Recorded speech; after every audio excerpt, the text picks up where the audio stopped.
She pushed the paper toward me like it was a casual lunch receipt. Accept the 78% salary reduction, or I'll find someone who will, she said, loud enough for the entire boardroom to hear.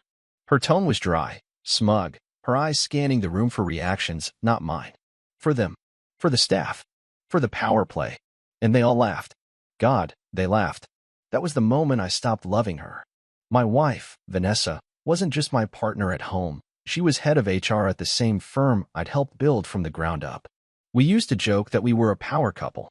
But somewhere along the way, I became just another pawn in her little office kingdom. The way she dropped that ultimatum, in front of everyone, no warning, no mercy, it wasn't professional, it was personal. I didn't say a word. I just looked at her, really looked, her perfect smile, her rehearsed composure, the way she adjusted her gold necklace like she was posing for an invisible camera. That wasn't my wife. That was someone playing a role. I need 44 hours, I said calmly, not even blinking. She raised an eyebrow. 44. You gave me a choice. I'm taking it. She smirked, already turning to shake hands with our CFO like the matter was closed. I walked out of that room without looking back, my spine straight, my jaw tight. I could hear whispers trailing behind me, echoing off the marble floors. That night, I didn't go home. I drove until the city lights blurred. Until her perfume wasn't in my lungs. Until I could breathe. I parked in front of the first bar that looked quiet and dim, walked in, sat down, and ordered a whiskey neat. I stared at the glass, not the TV behind the bartender, not the couples making out in the corners, not the missed calls piling up on my phone. Then I made one call. Just one. To Ryan McClain, CEO of our biggest competitor, Novatech Dynamics. You still waiting on me? I asked. He didn't even hesitate. I've been waiting for you to get pissed off enough. By midnight, I had an offer letter in my inbox, 3 times the salary, complete creative freedom, and a seat at the table. I forwarded it to my personal email. Then I poured another drink. I got home at 2:36 a.m. The house was quiet. Too quiet. Her car was there. Her shoes were lined up neatly in the hall. But she wasn't in our bed. I heard laughter downstairs. Not TV laughter. Real, breathy, tipsy laughter. Hers. I moved silently. Past the stairs. Toward the dim light under the kitchen door. I pushed it open. And there she was. Vanessa. In my hoodie. On the kitchen counter. Laughing into the chest of some guy I'd never seen before. He was younger. Fitter. Wearing my goddamn cologne. She saw me and didn't even flinch. Hey babe, she said, sliding off the counter like she was getting up to fetch me a drink. Didn't expect you back so early. No guilt. No panic. Just audacity. The guy stood frozen, like a deer on black ice. I didn't even look at him. My eyes were on her. Only her.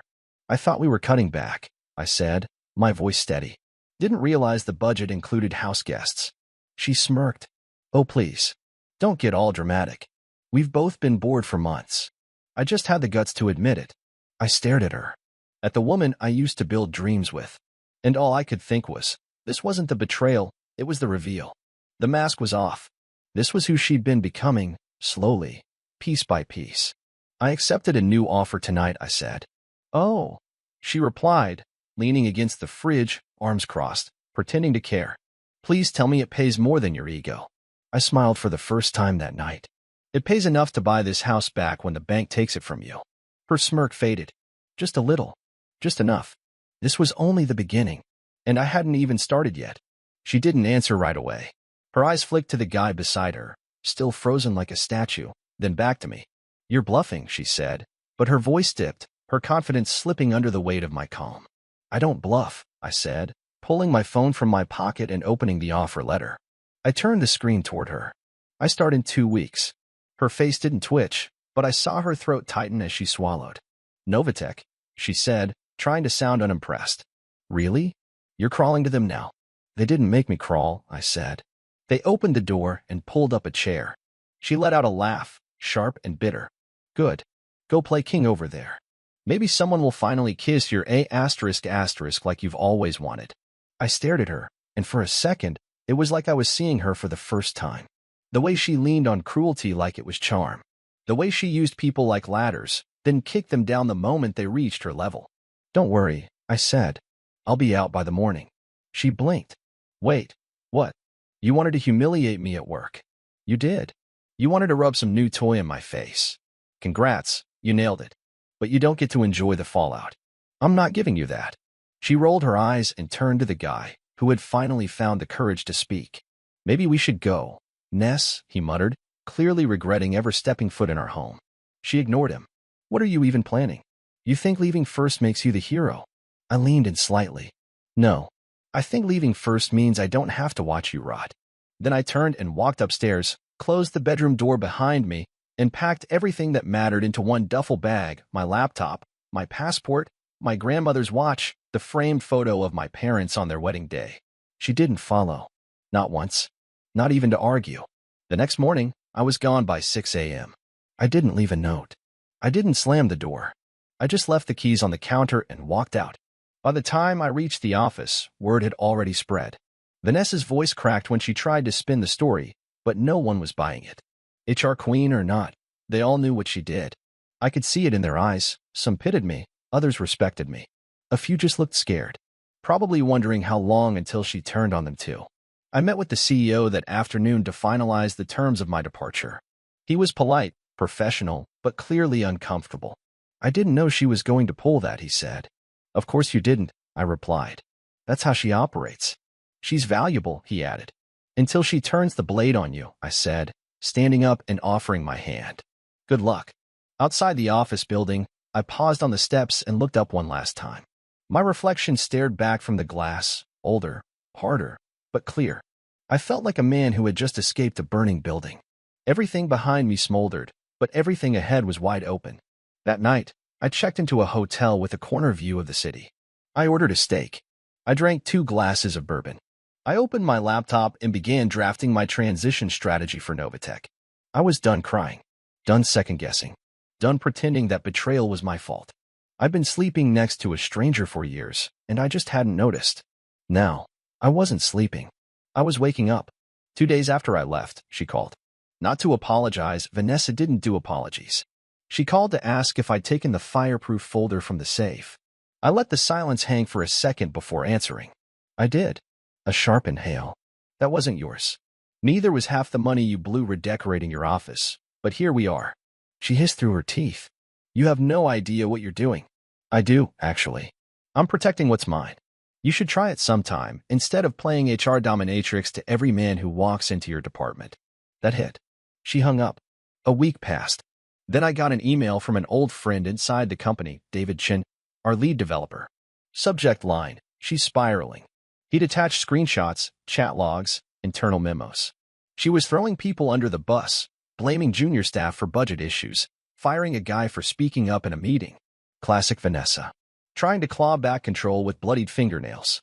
Meanwhile, I was sitting in a glass-walled conference room at Novatech, leading my first strategy session with people who actually listened, who didn't sneer or snicker when I spoke, who didn't share a bed with my replacement. And then, out of nowhere, I got served. A lawsuit. From her. Breach of contract, misappropriation of intellectual property, unauthorized use of company assets. I laughed. Actually laughed. Sitting in my new office, reading that garbage, I couldn't help it. I called my lawyer. He chuckled too. This is weak, he said. She's throwing darts in the dark. But we'll respond, I said. Officially. Professionally. And then we bury her. 3 days later, her lawyer reached out for a settlement. I declined. She wanted war? She'd get it. But this wasn't about revenge anymore. It was about principle. She'd humiliated me, betrayed me, tried to destroy what I'd built. Now she wanted to paint herself as the victim? No, not this time. And yet, beneath all the chaos, something unexpected was happening. I was healing. I started sleeping through the night. I stopped checking her socials. I even started jogging again, something I hadn't done since we got married. Back when life felt simple and she used to cheer me on from the sidewalk with a coffee in hand and those big fake sunglasses. She used to pretend she cared. I used to pretend I believed her. Now I didn't pretend anymore. One morning, while passing a corner cafe, I saw her. Sitting alone. No makeup, hair tied back, hunched over her phone like it held the last shred of her reputation. She didn't see me. I stood there for a few seconds, wondering if I should go inside. Confront her. Say something. Anything. But I didn't. She didn't deserve my words. She deserved my absence. I walked away. And in that moment, I realized something. The opposite of love isn't hate. It's nothing. A month passed. The lawsuit evaporated after her own lawyer backed out, citing irreconcilable directions from the client. Translation? She was spiraling out of control and dragging everyone down with her. Word around the industry traveled fast. HR head gets caught manufacturing false allegations, sabotaging internal protocols, attempting to blacklist her ex-husband out of spite? Yeah, people noticed.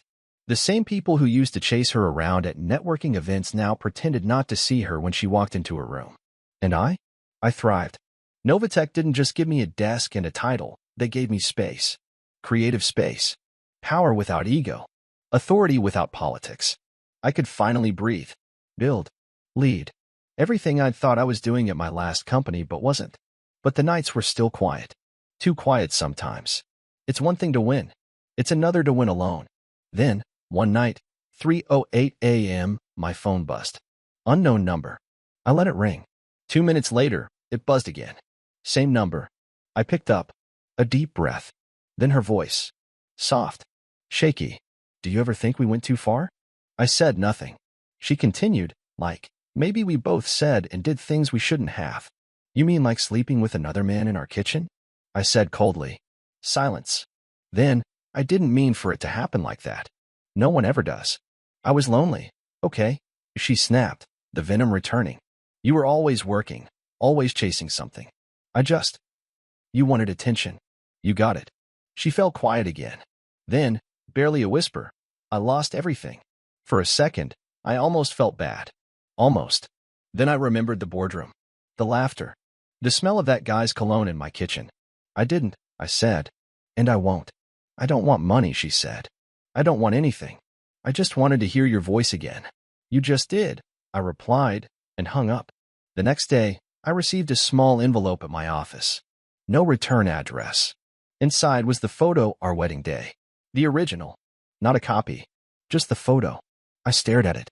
My hand holding hers, both of us smiling like idiots, not knowing what was coming. I put it in the bottom drawer of my desk. Not because I missed her. Because I needed the reminder. The reminder that love without respect isn't love. That loyalty should never be begged for. And that no matter how much time you've spent building something, if the foundation is rotten, it's better to watch it collapse than live inside it. The funny thing is, people always say betrayal changes you. It doesn't. It reveals you. And in that wreckage, you get to decide who the hell you really are. About 2 weeks after the envelope, I got an invitation to the company's annual winter gala. The one I used to help organize. The one Vanessa always used as her personal runway. I had no intention of going until I got a text from David again. You should show up, he wrote. She's unraveling. I didn't answer him right away, but the idea stayed with me all day. That night, I stood in front of the mirror, fixing the collar on a navy suit I hadn't worn since our last anniversary dinner. Funny how many things had changed since then, except the way it still fit like a second skin. I walked in alone. Heads turned. I wasn't the man who got humiliated anymore. I wasn't the guy everyone whispered about behind closed doors. I was something different now, something they hadn't expected. She saw me as soon as I stepped through the door. Vanessa froze mid-sentence, glass in hand, surrounded by a small circle of new hires trying to stay on her good side. She smiled, but it was brittle. Her eyes scanned my outfit, my posture, probably wondering how I didn't look broken. I made my way to the bar. Ordered a bourbon. Neat. She waited maybe 10 minutes before coming over. I see you got the invite. I did, I said without turning. I almost ignored it. But you didn't. Nope. She stood beside me for a second, just breathing. She was wearing a new dress, expensive, tailored, but nothing about her presence felt powerful anymore. Just hollow. They're not listening to me like they used to, she said. I was flicking toward the execs across the room. They talk over me. Smile politely. Then do the opposite. Guess they see you now. That's not fair, she whispered. No, I said, finally turning to face her. It's accurate. She blinked, trying to find the upper hand in a room where she'd already lost it. You came to rub it in? No, I said. I came to remind myself. Of what? Why I left. She flinched like I'd slapped her, but she didn't break. You know, I used to admire you, she said suddenly. You had this fire. I guess that's why I tried to kill it. I almost laughed. That's the most honest thing you've said in 5 years. She looked down, eyes glassy now. But I didn't offer sympathy. I didn't offer anything. I should have left earlier, I added. Then why didn't you? Because I believed in someone who never existed. That was my mistake. She nodded slowly. And now I believe in me. I left before dessert. Walked out past the valets and through the December air like I was shedding her from my skin, one frozen breath at a time. I wasn't angry anymore. I wasn't even sad. I was clean. And that was better than any revenge. The next morning, I woke up to a dozen missed calls and a few texts from mutual acquaintances. Apparently, Vanessa had left the gala early. Drunk. Alone.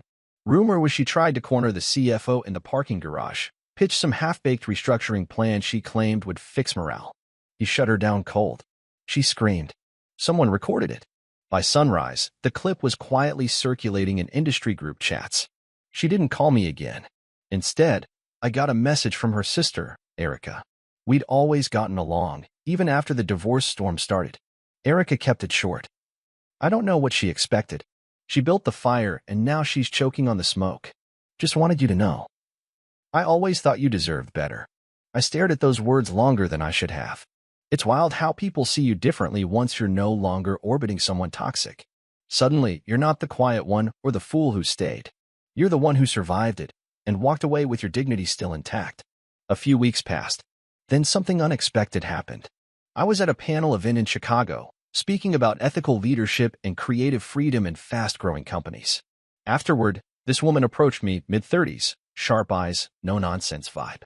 She introduced herself as Jordan, COO of a startup I'd been loosely following for months. We got coffee, talked business, then life, then more. She didn't ask about Vanessa, but I found myself telling her anyway. Not the whole saga, just enough.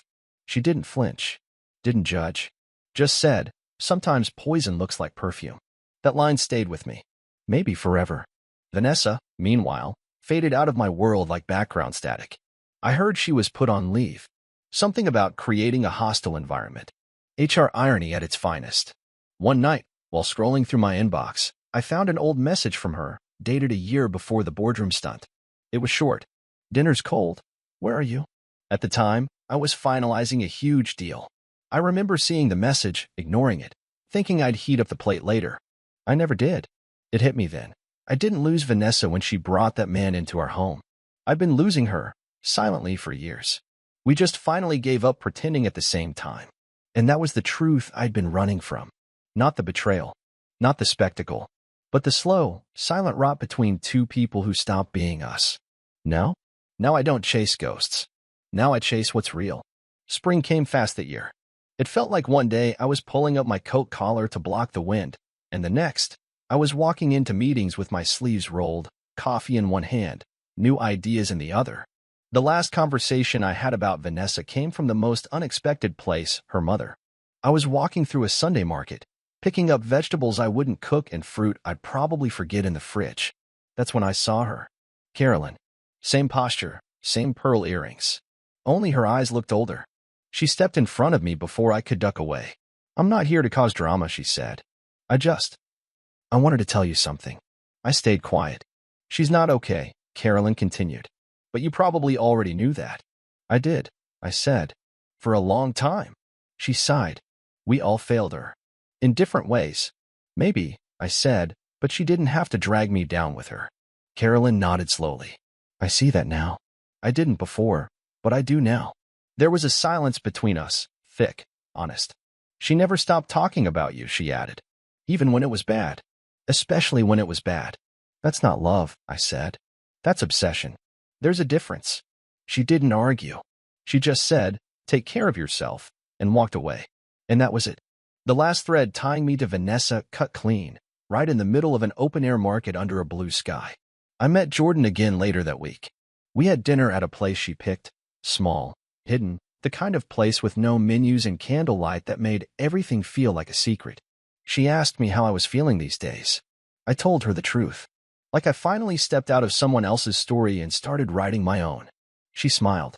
That's a good start. We didn't talk about exes. We didn't talk about damage.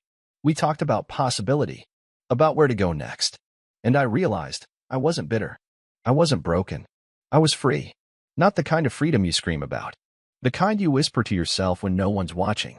The kind that grows roots inside your bones and makes you stand taller. I had been betrayed, yes, But I had not been defeated. Summer came with heat waves and clarity. I'd moved into a new place, nothing flashy, just a clean space with tall windows and no memories buried in the walls. The first night I slept there, I left the blinds open. Let the city lights spill in.